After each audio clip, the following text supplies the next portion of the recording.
Indian premier ಲೀಗ್ನಲ್ಲಿ ಕನ್ನಡಿಗರ ನೆಚ್ಚಿನ ತಂಡವಾಗಿದ್ದ royal Challengers Bengaluru ತಂಡ ಇನ್ಮುಂದೆ ಕನ್ನಡಿಗರ ತಂಡವಾಗಿ ಇರೋದಿಲ್ಲ. ಆರ್ಸಿಬಿ ತಂಡವನ್ನ ಸೇಲ್ ಮಾಡೋದಕ್ಕೆ ವಿಜಯ್ ಮಲ್ಯ ಮಾಲೀಕತ್ವದ ಯುನೈಟೆಡ್ ಸ್ಪಿರಿಟ್ಸ್ ಲಿಮಿಟೆಡ್ ಮುಂದಾಗಿದೆ. ಮುಂಬೈ ಷೇರು ಮಾರುಕಟ್ಟೆಯಲ್ಲಿ ತಂಡವನ್ನ ಮಾರಾಟ ಅಥವಾ ಹೂಡಿಕೆಗೆ ಅವಕಾಶ ನೀಡುವುದಾಗಿ ಘೋಷಿಸಿದೆ. 2026ರ ಮಾರ್ಚ್ 31ರ ಒಳಗಾಗಿ ಆರ್ಸಿಬಿ ತಂಡದ ಮಾರಾಟದ ಪ್ರಕ್ರಿಯೆಗಳು ಪೂರ್ಣಗೊಳ್ಳಲಿದೆ. ಯುನೈಟೆಡ್ ಸ್ಪಿರಿಟ್ಸ್ ಲಿಮಿಟೆಡ್ ಜೊತೆಗೆ ಆರ್ಸಿಬಿ ತಂಡದ ಮಾಲೀಕತ್ವ ಹೊಂದಿರುವ ಡೈನಿಯೋ ಕಂಪನಿ ಆರ್ಸಿಜಿ ಫ್ರಾಂಚೈಸಿಗೆ ಸುಮಾರು $2 ಬಿಲಿಯನ್ ಬೆಲೆಯನ್ನ ನಿಗದಿ ಮಾಡಿದೆ. ಅಂದ್ರೆ ಬರೋಬ್ಬರಿ 17,762 ಕೋಟಿ ರೂಪಾಯಿಗೆ ಆರ್ಸಿಬಿ ಸೇಲ್ ಆಗಲಿದ್ದು, ಒಂದೊಮ್ಮೆ ಆರ್ಸಿಬಿ ಮಾರಾಟವಾದರೆ ಐಪಿಎಲ್ ಇತಿಹಾಸದಲ್ಲಿ ಅತ್ಯಂತ ದೊಡ್ಡ ಮೊತ್ತಕ್ಕೆ ಸೇಲಾದ ತಂಡ ಎನಿಸಿಕೊಳ್ಳಲಿದೆ.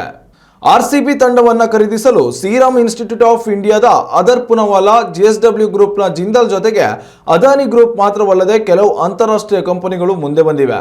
2008ರಲ್ಲಿ ವಿಜಯ್ ಮಲ್ಯ ಅವರು ರಾಯಲ್ ಚಾಲೆಂಜರ್ಸ್ ಬೆಂಗಳೂರು ತಂಡವನ್ನ $112 ಮಿಲಿಯನ್ ಅಂದ್ರೆ 476 ಕೋಟಿ ರೂಪಾಯಿಗೆ ತಂಡ ಖರೀದಿಸಿದ್ರು. ಚೊಚ್ಚಲ ಬಾರಿಗೆ ಐಪಿಎಲ್ ಟ್ರೋಫಿಯಲ್ಲಿ ಗೆಲುವು ಸಾಧಿಸುತ್ತಲೇ ಆರ್ಸಿಬಿ ಬ್ರ್ಯಾಂಡ್ ಮೌಲ್ಯದಲ್ಲಿ ಭಾರಿ ಏರಿಕೆ ಕಂಡುಬಂದಿದೆ. ಇಂಡಿಯನ್ ಪ್ರೀಮಿಯರ್ ಲೀಗ್ ಅತ್ಯಂತ ಲಾಭದಾಯಕ ಕ್ರೀಡಾ ಸಂಸ್ಥೆಯಾಗಿ ಬೆಳೆದು ನಿಂತಿದೆ. ಮದ್ಯದ ದೊರೆ ವಿಜಯ್ ಮಲ್ಯ ಸಾವಿರಾರು ಕೋಟಿ ರೂಪಾಯಿ ಲಾಭ ಮಾಡಿಕೊಂಡ್ರೆ ಇತ್ತ ತಂಡ ಸೇಲ್ ಆಗ್ತಾ ಇರೋದ್ರಿಂದಾಗಿ ಕನ್ನಡಿಗರು ನಿರಾಸೆಗೆ ಒಳಗಾಗಿದ್ದಾರೆ.